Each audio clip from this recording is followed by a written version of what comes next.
সকাল সকাল হাওড়া স্টেশন থেকে 10:30 ব্যান্ডেল লোকাল ধরে চলে এলাম ব্যান্ডেল জাংশনে। স্টেশন থেকে 20 টাকা পার পার্সন অটো করে প্রথমেই ঘুরলাম ব্যান্ডেল চার্চে। প্রতিদিন সকাল 8টা থেকে বিকেল 4:30 পর্যন্ত খোলা থাকে। এখানে ঢুকতে কোনো টাকা লাগে না। চার্চের ভিতরটা বেশ সুন্দর। তারপর এলাম হুগলির বাঁশবেড়িয়ায় অবস্থিত হংসেশ্বরী মন্দিরে। এই মন্দিরের ভেতর মায়ের ছবি বা ভিডিওগ্রাফি করা যায়। এর পাশেই আছে টেরাকোটার কাজ করা অনন্ত বাসুদেবের মন্দির। ব্যান্ডেলের এক অন্যতম আকর্ষণ হলো ইমামবাড়া। পার পার্সন 20 টাকা টিকিট কেটে ভেতরে ঢুকলাম। সূর্যের আলো অনুযায়ী সময় নির্ধারণ করা হতো সূর্য ঘড়িতে। ইমামবাড়ার ভেতর প্রতিটা আর্কিটেকচারে সুন্দর আর নিখুঁত কাজ। মূল আকর্ষণ হলো ক্লক টাওয়ার। মোট 152টা সিঁড়ি ওঠার পর অবশেষে পৌঁছালাম। আর ওপর থেকে পাখির চোখে গোটা শহরটাকে দেখার এক আলাদাই অনুভূতি লাগলো। আবার টোটো ধরে চলে এলাম শরৎচন্দ্রের বাড়ি। তার ব্যবহৃত নানা জিনিস এর ভিতর সংগ্রহ করা আছে। ছবি ভিডিওগ্রাফি অ্যালাউ নয়।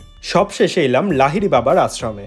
শান্ত নিলিবিলি মনোমুগ্ধকর পরিবেশ। ভেতরে এরকম সিংহ বাহিনীর এক সুন্দর মন্দির করা আছে। বিকেলের পর এই মন্দিরের সৌন্দর্য আলাদাই এক মাধুর্য এনে দেয়। একবার হলেও এই মন্দিরে অবশ্যই ঘুরে এসো।